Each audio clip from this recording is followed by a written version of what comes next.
সকাল থেকে কি করছো তুমি এত?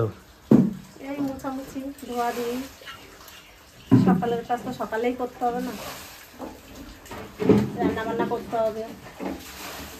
বাজার যাবো না তুমি? যাবো কেন, কিছু আনতে হবে? কিছু আনবো না, বাজার মাছ সবজি। ঠিক আছে তাহলে বাজার থেকে নিয়ে আসি। এখন আমি একটু বাজারে যাই, বাজার থেকে বাজার টাজার করে নিয়ে আসি, কারণ কালকে শ্বশুরবাড়ি গেছিলাম, তারপরে আর বাজারে যাইনি, আস্তে আস্তে রাত হয়ে গেছিলো। তো এখন যাই বাজার থেকে কিছু মাছ কিছু সবজি এসব নিয়ে আসি। আপনারা ভিডিওটা দেখতে থাকুন, ভিডিওটা দেখে সবাই লাইক শেয়ার করবেন আর সাবস্ক্রাইব করতে অবশ্যই করবেন। বাজারে কিন্তু ভালো মাছ নেই, মাছ নিতে পারলাম না, তা দেখি ভাইয়ের দোকান থেকে কিছু সবজি টবজি নিয়ে যাবো। না পাওয়ার কারণে আজকে কিন্তু দোকান থেকে আমি ডিম নিয়ে চললাম। দেখি এই গরমের মধ্যে ডিমই খাবো, যাওয়া হবে, কিন্তু কিছু করার নাই, আজকে মাছ ভালো পেলাম না, তার জন্য ডিম নিয়ে চললাম দোকান থেকে।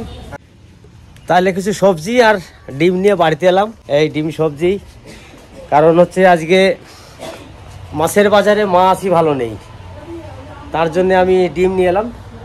পিয়া তো মা কই? এ কি করছে আমার সাথে?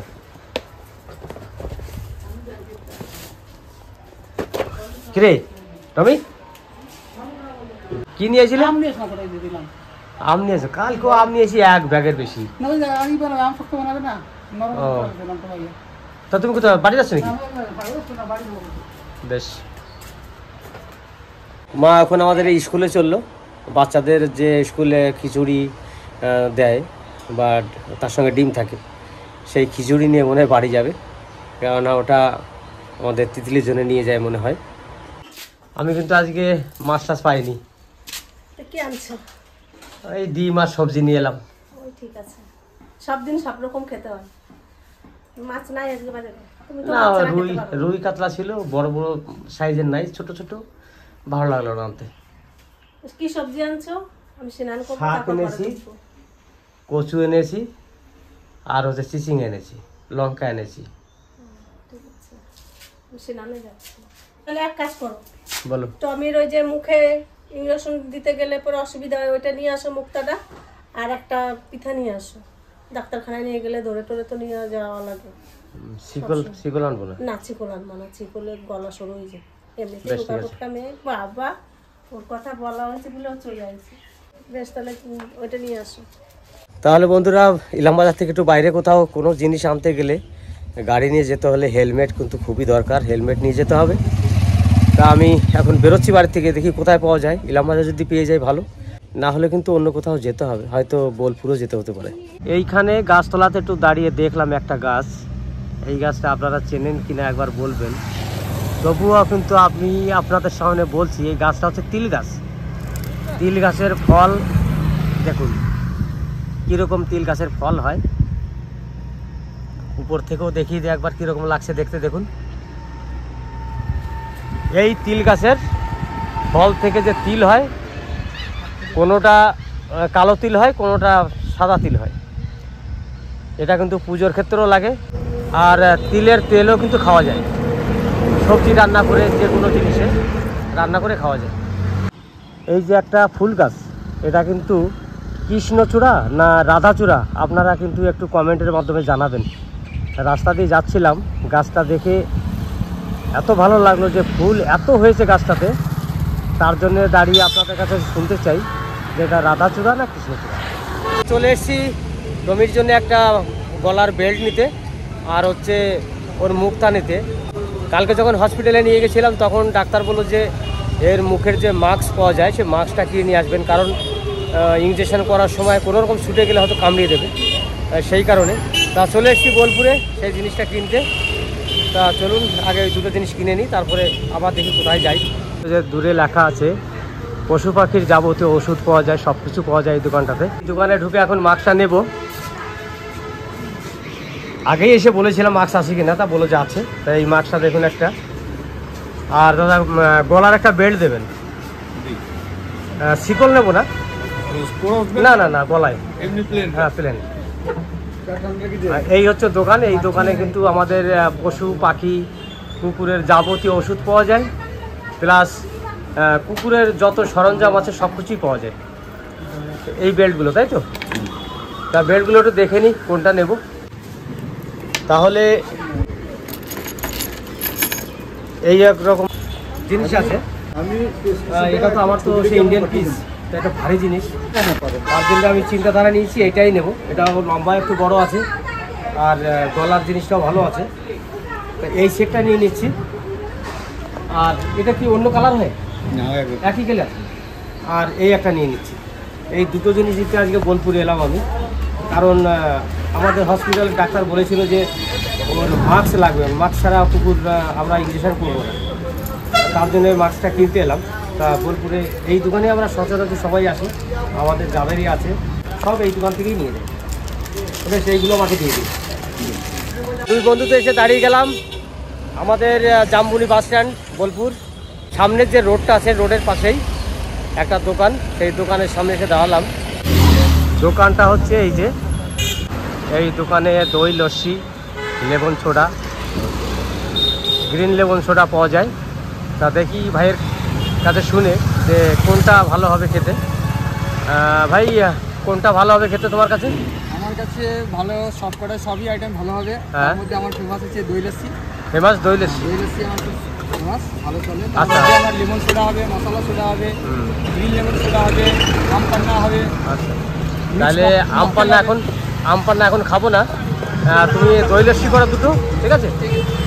তাহলে ভাইয়ার দোকানে দেখলাম অনেক কিছু পাওয়া যায়।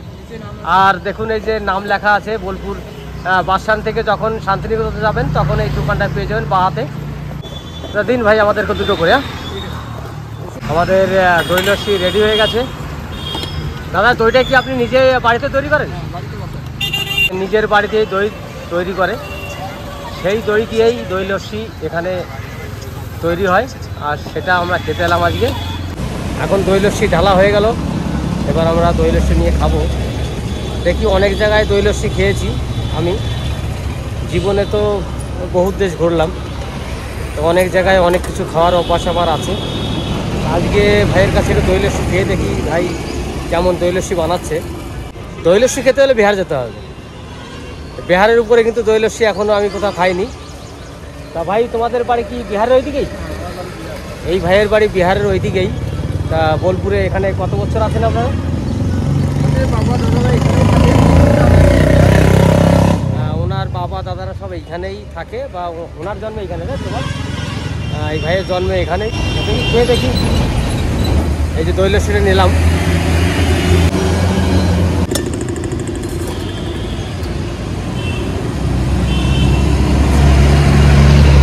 দই লস্যির ফ্লেভারটা একটু আলাদা, মানে উনি এলাচ দিয়েছেন, আরও কিছু দেওয়া আছে মশলা পাতি, হ্যাঁ, যার জন্য ফ্লেভারটা আলাদা। ঠিকই আছে, অসুবিধা নেই, খাওয়া যায়, কোনো অসুবিধা নেই, কিন্তু বিহারের মতন হবে না। অনেক খেয়েছি আমি। হ্যাঁ, না না, টক দই দই লস্যি খেতে হয়। গোলমরিচ গুঁড়ো, এলাচ গুঁড়ো, আমরা কাজু কিশমিশ ওগুলো ভরে দিয়ে ওগুলো দই লস্যি হয় না। দই লস্যিতে কাজু কিশমিশ তো পড়ে না।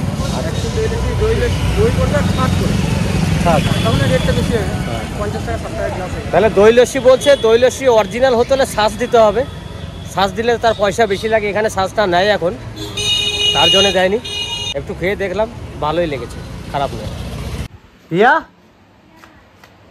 তুমি কি করো? রান্না? কি আনছো? এই না তোমার টমির জন্য যেটা বলেছিলে এনেছি, দেখো পছন্দ জিনিস কি হয়েছে তোর জন্য, ওই যে নিয়ে এসছি। ওদিক যা, এই যে সোনা, এই যে যা যা ওদিক যা। এই যে কি আনছে তোমার জন্য, পছন্দ হয়েছে? পছন্দ হয়েছে? ও সোনা, ছোট দেখো, খুলে দেখো। দেখি সোনা, একটু দেখি তোমারটা, একটু দেখি। হ্যাঁ, ভালো হয়েছে। এইটা দিয়ে গলায় পরাটা, তাই তো? হ্যাঁ, এটা। আর ওইটা হচ্ছে ওর মাস্ক। এটা তোমার মাস্ক সোনা। দেখো তো পরায়, দেখো তো কেমন দেখা যায়। রমি দাঁড়া দাঁড়া, তোকে পরিয়ে দেখো কেমন লাগে দেখি। সোনা মনি হ্যাঁ, দেখি। ওই যে ওই দিতে ও এই যে চোখ দুটা ঠিক আছে। চোখ দুটো বেরোবে না? হ্যাঁ, দিয়ে দাও, ছেড়ে দাও দেখি কেমন লাগে টমি। ও লুজ হয়ে গেছে তাই। এটা তো ঠিক আছে? হ্যাঁ, ঠিক করে লাগানো হয় না। রান্না বান্না হয়ে গেছে? রান্না আর একটু বাকি আছে। এইটাও ভালো হয়েছে, শক্ত হয়েছে, ভালো হয়েছে। এই দুটোর জন্যই অনেক মানে দরকার ছিল। আর ওই আগেরটা তো অন্য কুকুরে ওরে ধরে বসে বসে চিবাই চিবাই দাঁত দিয়ে কাটে ফেলাইছে অন্য কুকুরে। এখন কি রান্না চলছে? এই যে কচু দিয়ে আর ডিম দিয়ে। কচু আর ডিম? ডিমটা দিয়ে দিলাম। রান্না হয়ে গেছে প্রায়। তুমি একটু রেস্ট নাও, রেস্ট নিয়ে স্নান করো, করে খেয়ে দেবে। এইগুলো কি শাক? লাল শাক। লাল শাক। তাহলে 3 জনের থালা সাজানো হয়ে গেছে। তাহলে তরকারি একসঙ্গে নিয়ে চলে আসো। এই যে ভাত আমাদের, কচু দিয়ে ডিম, কচু দিয়ে ডিম আর হচ্ছে লাল শাক ভাজা। আর কিছু করা নাই? গরমে আবার কি খাবা? তো ঘেমে গেছি কত। না বসো, তাহলে তুমি বসে যাও। এই যে আমার থালা, ওটা পিয়ার, এটা তোমার। ওইদিকে বসো, চেয়ার ওইদিকে আছে। তাহলে আমাদের রান্না বান্না সব কমপ্লিট হয়ে গেছে। আর আজকে বাজারে মাছ পাইনি, তার জন্য ডিম দিয়ে কচু দিয়ে রান্না করেছে। সন্ধ্যা যেটা ভালো বুঝেছে সেটা রান্না করেছে, কিন্তু আমার প্রিয় তো কচু। ডিম না দিলেও চলতো, শুধু কচু দিয়ে আর জিরে ফোড়ন দিয়ে যদি রান্না করে দেয় তাও আমি খেতে পারি, কোনো অসুবিধা হয় না। তার মধ্যে আবার ডিম দিয়েছে, তা তো ভালো লাগবেই। তা আজকে খাওয়া দাওয়া শুরু করলাম আমরা 3 জনে একসঙ্গে বসে। তাহলে সন্ধ্যা খাওয়া দাওয়া শুরু করো। হ্যাঁ, তুমি সব করো। আমি তো করবই, তুমি রান্না করেছো, আমি খাবো না? নিশ্চয়ই খাবো। আর ডিম আর কচু, এটা রান্নাটা কেমন হলো না? খেয়ে দেখো কেমন হলো। হ্যাঁ? ভালো লাগছে। ভালো লাগছে? তুই খেয়েছিস? হ্যাঁ, আমি একটু খেয়েছি। এই যে ভাঙা দেখছো না, এই যে একটুখানি ভেঙে খেয়েছি। ও, তাহলে বলছে ভালো লেগেছে। আমাদের প্রিয়া বলছে ভেঙে আমি খেয়ে দেখেছি, খুব ভালো লাগছে। যাক, এখন খাওয়া দাওয়া শুরু করি, আপনারা দেখতে থাকুন। আর আমাদের মতন কচু আর ডিম রান্না করে খেয়ে দেখবেন, ভালো লাগবে না? বেশ, তাহলে খেয়ে দেখি কেমন হয়েছে, তারপরে আপনাদেরকে জানাচ্ছি। কচু দিয়ে খেয়ে দেখলাম যে ডিমের তরকারি রান্না করেছি। দেখুন, পিয়া কিন্তু একবার শেষ করে ফেলেছে। কেমন লেগেছে পিয়া? আমার কাছে তো খুব ভালো লাগলো। ভালো লাগলো? আচ্ছা, তোমার কাছে কেমন লেগেছে বলো? তুমি বলো। না, আমি তো বলবোই, তুমি আগে বলো কেমন লেগেছে। ভালো লাগছে। ভালো লাগছে, আমার কাছে তো ভালোই লেগেছে। তা অনেক সময় ধরে খাওয়া দাওয়া করছি আমরা বসে বসে, আর গল্প করছিলাম যে কেমন হবে রান্না। তা দেখলাম যে সত্যিই খুব ভালো রান্না হয়েছে। তা আজকের ভিডিওটা আর বেশি বাড়াবো না, এখানে শেষ করব। আপনারা দেখতে থাকুন আমাদের এই ভিডিও। আশা করি আপনাদের সবাইকে ভালো লাগবে, আর আমাদের পাশে কিন্তু থাকবেন। লাইক শেয়ার করবেন, সাবস্ক্রাইব অতি অবশ্যই করবেন। তা এখন আর সময় নষ্ট করব না, আপনারাও খাওয়া দাওয়া করুন, ভালো থাকুন, সুস্থ থাকুন, আমাদের পাশে থাকুন। ততক্ষণে টাটা।